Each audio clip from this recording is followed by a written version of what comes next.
Michel Poulain est un voyageur infatigable. Ses pas le conduisent souvent dans des lieux reculés, à l'écart du monde. S'il est venu en Sicile aujourd'hui, ce n'est pas seulement pour les vieilles pierres. Il fait un drôle de métier, chasseur de centenaires. Et dès qu'il croise une personne âgée, comment ça va? Il l'aborde toujours de la même manière. La santé, ça va? C'est parfait, comme le soleil.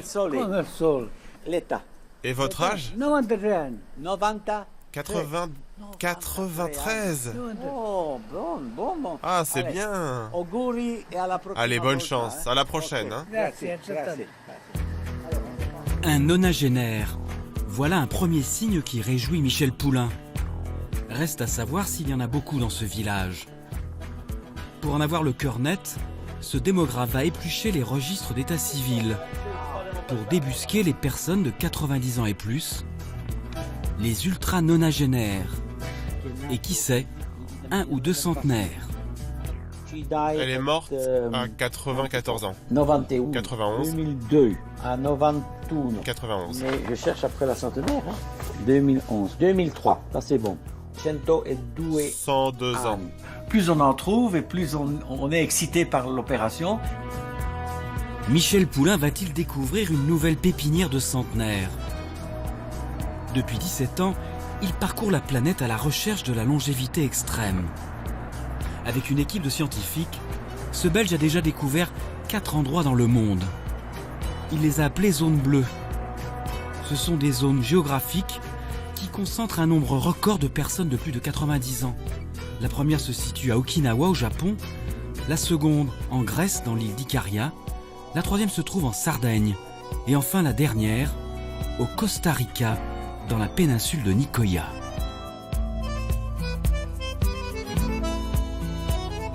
Chacune de ces zones abrite une population inhabituelle de centenaires. J'ai 101 ans. 102 ans. 101 ans. J'ai 102 ans. Pour comprendre les raisons de cette longévité, nous sommes allés en Sardaigne, à la rencontre de Michelino.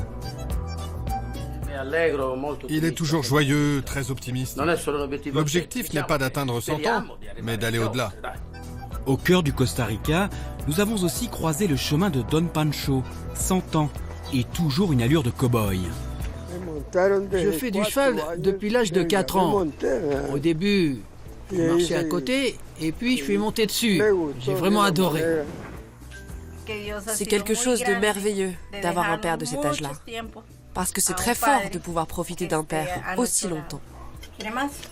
Cette longévité extrême fascine et intrigue les spécialistes. Combien de temps va durer ce pic de longévité? Est-ce que c'est un phénomène transitoire? Est-ce que les générations futures connaîtront le même phénomène? Pour les chercheurs, la réponse est à portée de main. Je crois qu'on a la direction à suivre. Les populations qui veulent vivre plus longtemps doivent prendre pour exemple et imiter ce qui se passe ici. Voici comment nous avons percé les secrets de cette longévité.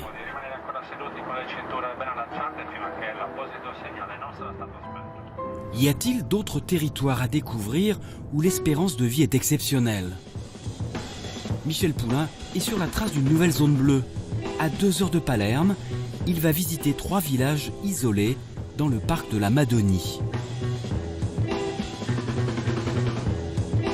Ma mission, c'est justement d'évaluer le niveau de longévité dans ces villages pour essayer de déterminer une zone un peu plus restreinte qui serait une zone bleue de longévité.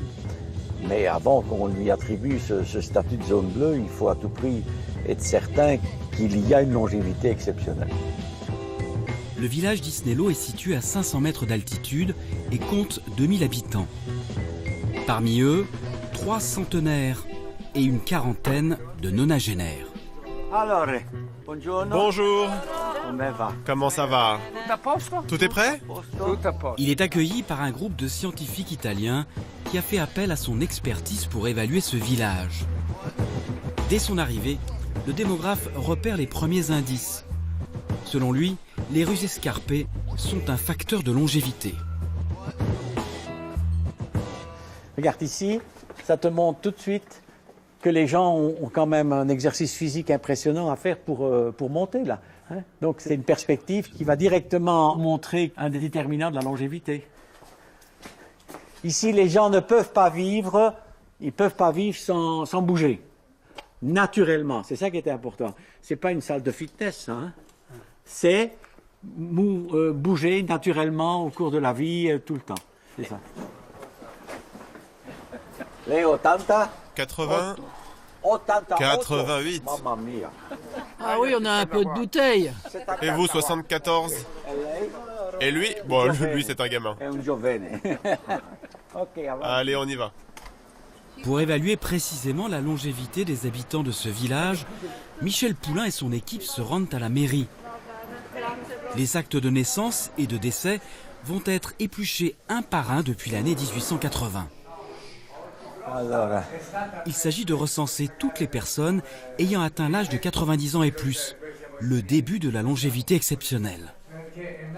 Tous ces profils sont alors enregistrés dans une base de données. Soudain, une bonne surprise. Michel tombe sur la perle rare, une femme de 110 ans. Morte le 15 novembre 2007. 110 ans et 4 mois. Quand vous trouvez comme ça 110 ans, là, quel sentiment vous avez? On est fébrile. Il ne faut pas oublier qu'il y a une chance sur 1000 de passer de 100 à 110 ans. Donc c'est une personne sur 1000 dans un ensemble. Donc les centenaires, on peut dire qu'ils courent les rues, mais les super centenaires, ils ne courent pas les rues. Donc ici, on est vraiment dans une situation exceptionnelle. Un invité de marque vient d'arriver. Un centenaire dans les murs. Michel Poulain ne peut pas résister bien longtemps.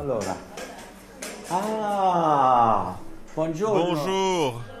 Comment ça va? Et votre nom? Nicolo. Il a 100 ans, c'est ça? Si, il est fait à lui. Ah, depuis juillet. La santé est bonne? Si. Nicolo est l'un des 3 centenaires du village et il est venu avec ses 2 petites filles. Nous faisons ce qu'on appelle une science humaine. Et donc, ceux qui font uniquement des chiffres dans des registres, tout ça, ils ratent la réalité de la situation. La longévité, c'est avant tout quelque chose, c'est la vie. Et donc, c'est pas uniquement les registres. Quand on demande à Nicolo son secret pour durer, il répond « le travail ». Je me levais à 4 heures du matin pour travailler et je me couchais à 8 heures du soir. J'ai fait tous les métiers. J'étais capable de tout faire. J'ai eu 5 enfants, enfin pas moi, ma femme. Mais qu'est-ce que tu racontes, papy?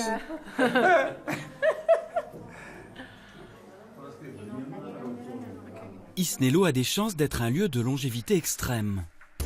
Michel Poulain devra établir que la durée de vie de sa population est supérieure à la moyenne du pays. Pour obtenir le statut de zone bleue, il faudra ensuite que tous les villages alentours soient dans le même cas. Les recherches ne font que commencer.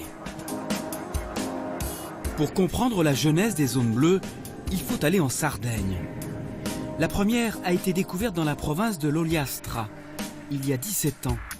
Elle compte 14 villages, dont Villagrande. Ici, en l'an 2000, Michel Poulain a validé officiellement un nombre record de centenaires et de nonagénaires. Une fierté qui s'affiche même sur les murs du village. La logique de la longévité est rentrée dans la vie quotidienne ici à Villagrande et maintenant ils veulent promouvoir cette longévité. Villagrande, 5000 habitants, compte aujourd'hui 3 centenaires, comme Giacoba Lepori, la doyenne de 105 ans, représentée sur cette fresque. Pour ses recherches, le professeur Poulain va aussi sur le terrain. Cette visite au cimetière fait partie de son travail de démographe. Plus de 35 centenaires sont inhumés ici. Barbara Trebini, 100 ans. Fortunato Floredou, 101 ans. Gabriella Michela, 103 ans. Antonio Ori, 103. Et Maria Moulas, 104 ans. En passant de tombe en tombe, ça donne une idée du niveau de longévité. Par exemple, ici, si je fais ce cimetière, je vais trouver des nonagénaires à tour de bras. Je suis certain qu'il y a plus de 100 à 150 nonagénaires qui sont enterrés dans ce cimetière. Des nonagénaires vivants, il y en a 82 dans le village. Et Michel Poulain va voir la plupart d'entre eux à chacune de ses visites. Citoyen d'honneur de Villagrande, il est ici comme chez lui. Et il n'est pas rare qu'il croise une connaissance dans la rue. Comment ça va? Très bien. Sauf le temps qui n'est pas bon. Comment vas-tu? Chaque jour, tu es un peu plus d'ici. Bonjour. Comment ça va? Vous êtes la sœur? À 85 et 88 ans, Dario et Almera sont encore très actifs. Vous les suivez attentivement? Ah, tout à fait, je les rencontre chaque fois que je viens. Et vous espérez qu'ils feront de bons centenaires? Ah ben, ils sont tous en train de faire des centenaires. Mais maintenant, ils doivent aller à l'hôpital. Alors, ils vont voir avec la sorelle. Alla prossima volta. Grazie mille. Grazie mille. Arrivederci. Aujourd'hui, le professeur a rendez-vous avec quelqu'un qui lui est très cher. Depuis 5 ans, il veille sur lui comme sur une pépite. Il va fêter ses 99 ans dans un mois. Permesso? Michelino, comment allez-vous? Oh, bonjour professeur. Je suis le professeur Poulain. Mais oui, je me souviens très bien de vous. Vous vous souvenez? Et la santé? La santé, ça va bien. Mais je suis tombé, je me suis cassé le bras droit. Et il y a une dame qui vient me faire de la kiné 3 fois par semaine. Michelino, c'est son champion. En principe, il a une vitalité qui lui permettrait de devenir centenaire. Speriamo. Oh! J'espère bien pouvoir fêter mes 100 ans.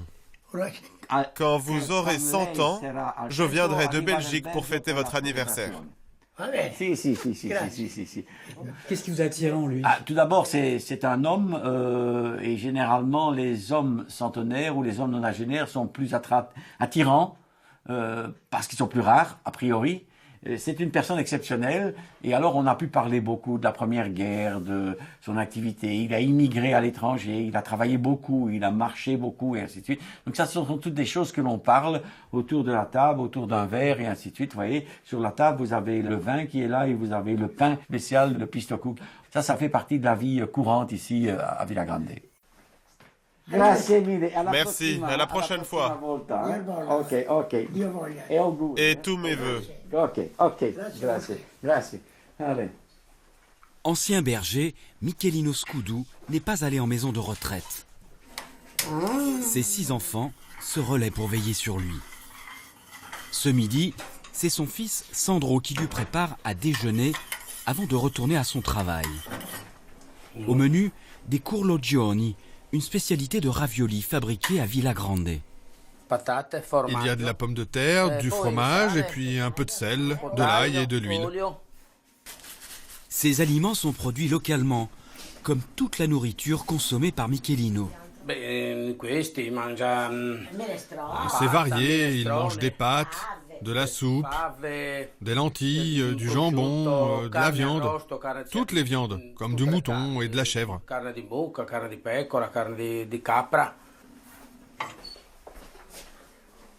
Dans toutes les zones bleues, on a constaté que les habitants mangent des produits non transformés.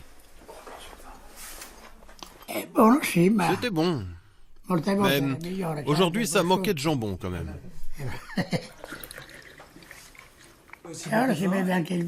Je bois très souvent du vin pendant le repas.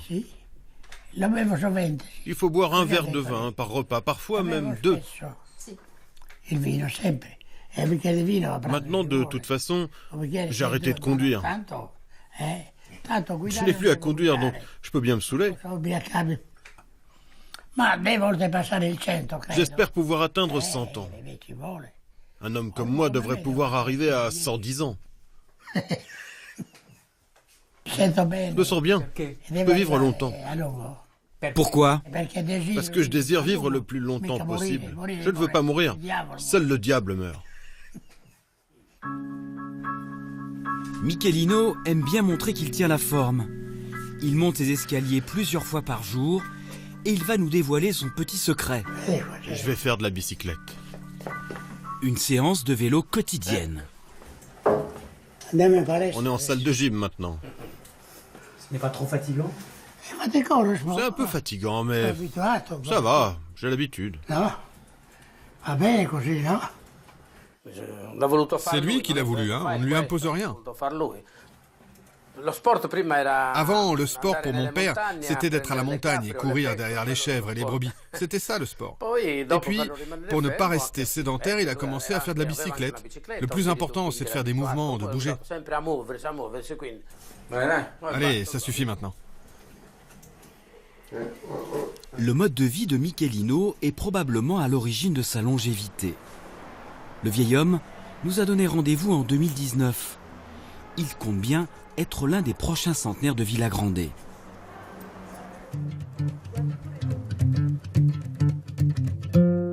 Bienvenue au Costa Rica, dans la plus grande zone bleue du monde. La péninsule de Nicoya est un endroit préservé du reste du pays. Aujourd'hui, cette région abrite 45 centenaires. Et l'un des plus connus d'entre eux s'appelle José Villegas, alias Don Pancho. Il a fêté ses 100 ans il y a 6 mois, mais ça n'a pas bouleversé sa vie. Comme chaque matin, le rituel est immuable. Son fils Alexis prépare Corazon, un cheval de 23 ans. Aidé par sa petite fille, Don Pancho s'approche avec précaution. Il monte sans trop de difficulté sur le cheval. Une prouesse physique pour un homme de son âge. Mais n'est-ce pas sans danger? Ce n'est pas dangereux parce que c'est un cheval très doux, exclusivement pour lui, très bien dressé. Ils s'en vont et reviennent tranquillement. Certains disent que c'est dangereux, mais pour nous, ce n'est pas dangereux, parce que ça fait partie de sa vie. Don Pancho a toujours fait du cheval. Il était cow-boy et surveillait le bétail dans une ferme. Une activité très commune dans la région.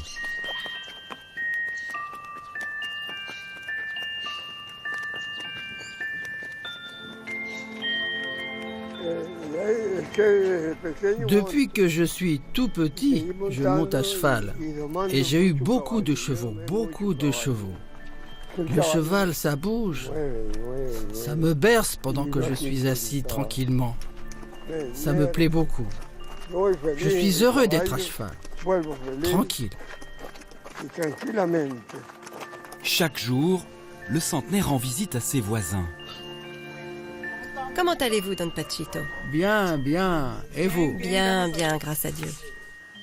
Alors, vous faites un petit tour? Je viens rendre visite à mon ami. Ah, vous m'en direz tant. Papy n'a pas arrêté de réclamer après vous. Alors, Elisio, comment vont les choses? Bien, grâce à Dieu. Et vous, comment allez-vous? Elisio, 85 ans, paralysé du côté gauche après une attaque, vit avec sa petite fille.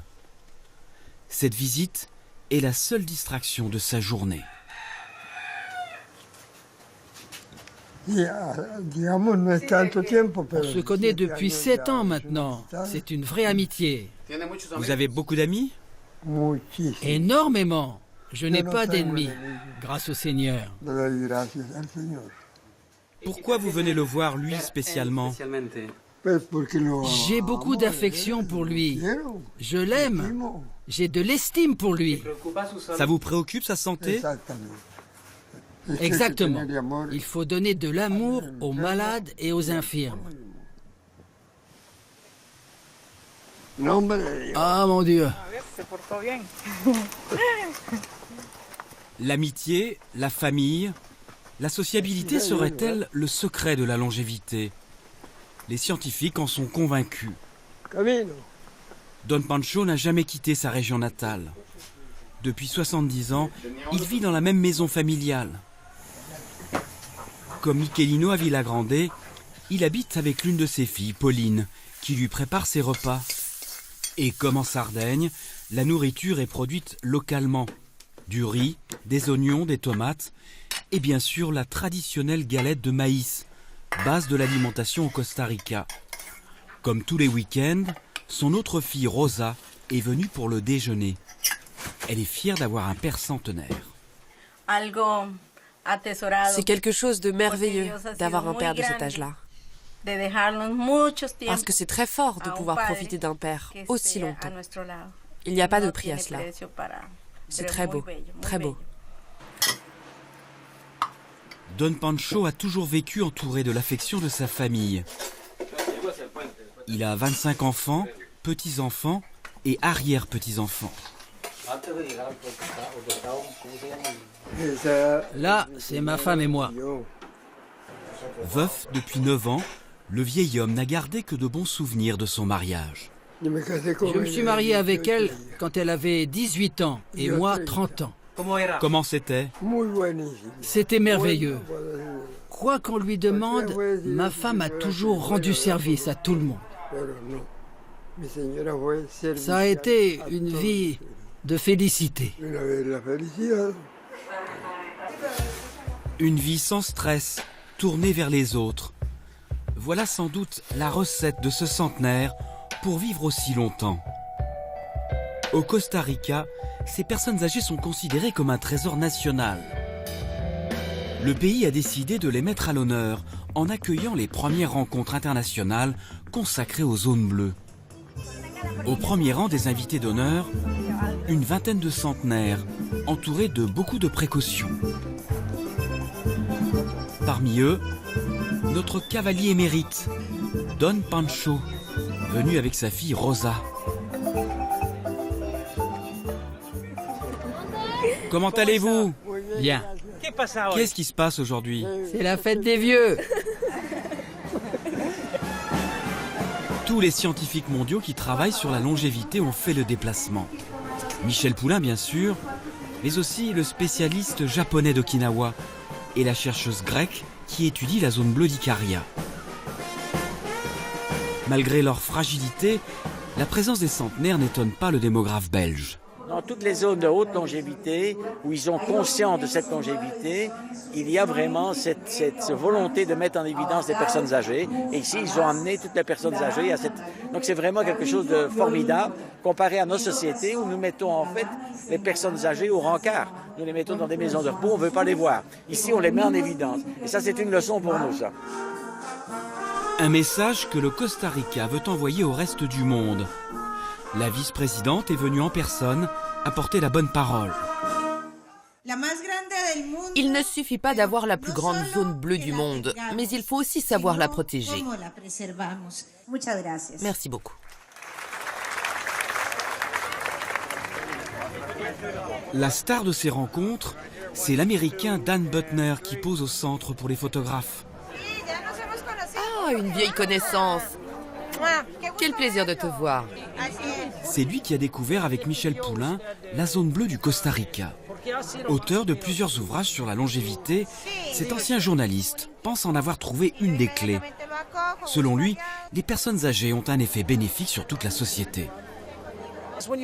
Quand vous dites à des personnes âgées qu'elles sont importantes, elles s'engagent, elles se lèvent de leur chaise roulante, elles participent à l'économie et à la culture, elles aident les plus jeunes générations. C'est ce qu'on appelle l'effet grand-mère. Si vous vivez dans une maison avec des grands-parents, non seulement les enfants de cette maison ont un taux de mortalité et de maladie plus bas, mais la personne âgée vit 2 à 4 ans plus longtemps que si vous l'aviez mise dans une maison de retraite. C'est un cercle vertueux. Ces préceptes, le Costa Rica les applique à la lettre. Il fait tout pour maintenir chez elle les personnes âgées.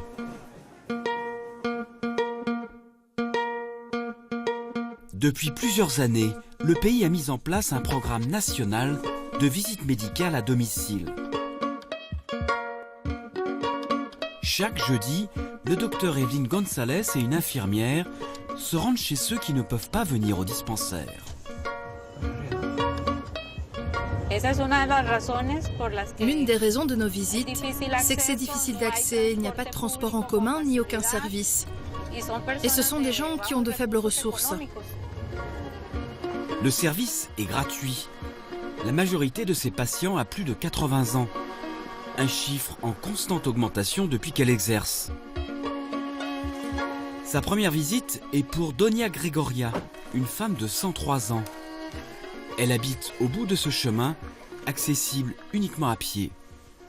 Doña Gregoria, on va vous redresser un petit peu. Asseyez-vous comme ça, ma chérie. Voilà, on va vous prendre la tension. C'est une visite médicale de routine, sous l'œil attentif de Meira, la fille de Gregoria. La centenaire souffre de douleurs articulaires à l'épaule, rien d'anormal pour son âge. Cette patiente est juste atteinte de vieillesse. Ça fait partie du processus de la vie. Son état ne nécessite aucunement qu'elle soit transportée ailleurs, simplement de rester dans sa maison, sous surveillance. Pour sa fille qui vit auprès de sa mère, pas question de se séparer d'elle. Je ne l'enverrai jamais dans un hospice, parce qu'il pourrait la maltraiter en lui donnant des choses qui vont lui faire mal à l'estomac ou de la nourriture qui va la rendre malade. Non, elle va rester là. Ici, c'est mieux parce que je lui donne ce qu'elle aime. Elle dit qu'elle ne partira d'ici que pour aller au cimetière. Elle restera ici jusqu'au bout. Au revoir, Gregoria. Au revoir. Portez-vous bien. Ça m'a fait plaisir, ma chérie. Hasta luego. Hasta luego. Bueno, mi tica. Gracias. Con mucho gusto. Hasta luego. Hasta luego. Manda por la receta o pasa. Pour nous, au Costa Rica, c'est tout à fait normal. Et dans la région, encore plus. Les adultes vivent unis dans la cellule familiale et souvent dans la même maison. Et c'est ça le secret d'une vie plus longue. Si j'envoyais cette patiente aux urgences ou à l'hôpital, elle mourrait rapidement. En se retrouvant dans un hôpital, avec l'air conditionné, sans le soutien de sa famille, elle risque de dépérir. En plus, son système immunitaire est déjà très affaibli. Paradoxalement, l'isolement de Doña Gregoria est un facteur favorable à sa longévité. Préservée du stress et entourée de l'attention constante de sa fille.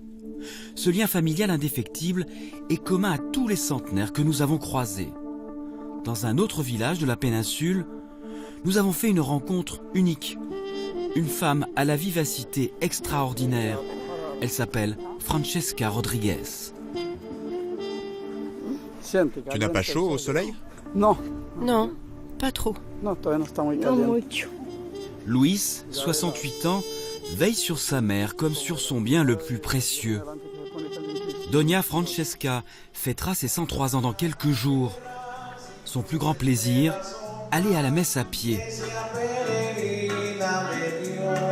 Ce jour-là, dans son homélie, le curé adresse un clin d'œil à la plus âgée de ses fidèles.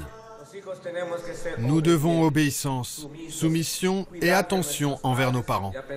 Il faut penser à la vieillesse, à cette étape finale quand ils redeviennent comme de petits enfants.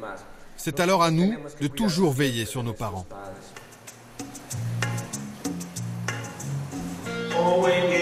La présence de Francesca ne passe pas inaperçue. Doyenne du village, elle en est devenue la mascotte. Et chacun tient à la saluer. Pour cette centenaire, venir à la messe est très stimulant. Que Dieu vous bénisse. Toi aussi. Pour moi, les gens, c'est de l'amour. C'est comme ça. Francesca Rodriguez a 6 enfants. Depuis la mort de son mari il y a 4 ans, elle vit avec son fils Luis. Chaque week-end, sa fille Trinidad vient l'aider. Alors, c'était comment la messe? Francesca refuse de rester inactive. Tous les jours, elle fait la vaisselle, sous le regard amusé de sa fille de 76 ans. Elle est à peine levée le matin, pendant que je suis en train de préparer son petit déjeuner, et elle me dit déjà « Laisse-moi faire la vaisselle, je vais laver et ranger la cuisine. » Et c'est ce qu'elle fait toute la journée. Elle ne peut pas rester à rien faire. Si elle s'assoit, elle s'endort. Quand elle n'est pas occupée, alors elle me dit qu'elle se sent fatiguée.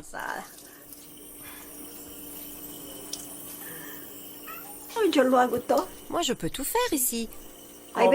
Parfois, ma fille me prend mes affaires quand je me déshabille pour aller dans mon bain. Alors je lui dis, laisse ses vêtements tranquilles, parce que c'est moi qui vais les laver. Ouais, c'est à moi de le faire. Je vais m'asseoir un petit peu.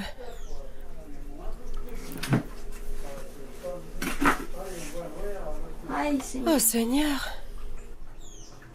Mais ça ne dure pas longtemps. La vieille dame se met à la lessive. Les gestes sont précis et vigoureux.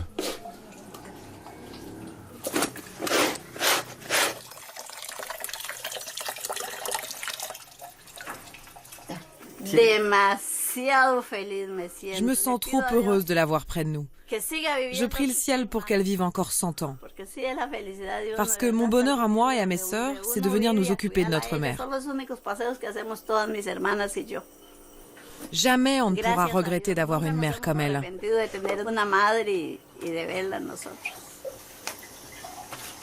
En même temps, je préférerais qu'elle parte en premier parce que sans moi pour l'aider, elle souffrirait trop.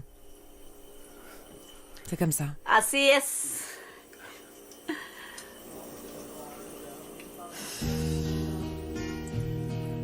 Les enfants de Francesca vivront-ils aussi longtemps qu'elle? Pour combien de temps encore la péninsule de Nicoya sera-t-elle préservée du monde moderne? Depuis sa première visite il y a 10 ans, Michel Poulain peine à reconnaître la ville. Beaucoup de choses ont changé et ce développement rapide l'inquiète. Et maintenant, il y a des supermarchés, il y a un ensemble de choses qui sont apparues qui n'étaient pas avant et qui sont le symbole de ce que certains appellent la westernisation, c'est-à-dire... L'occidentalisation. Oui. Le calme qui existait avant dans la ville semble disparaître. Mais le Costa Rica se développe, hein. Mais j'ai remarqué que l'obésité se développe aussi, hein. Les conséquences du développement sont déjà visibles et menacent la longévité exceptionnelle des habitants de la péninsule. Selon Michel Poulain et Dan Buettner, c'est notre mode de vie moderne qui est en cause. Si rien n'est fait, les zones bleues disparaîtront bientôt.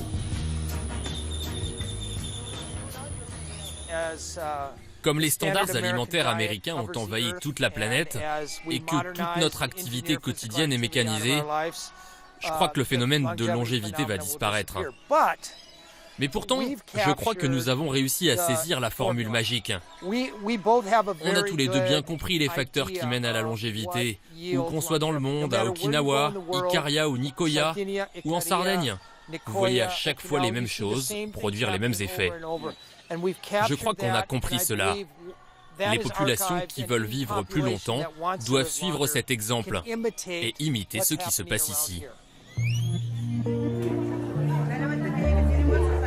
Vivre entouré des siens, manger local, garder une activité physique et se préserver du stress. Autant d'enseignements à méditer si l'on veut rester le plus longtemps possible sur la photo de famille.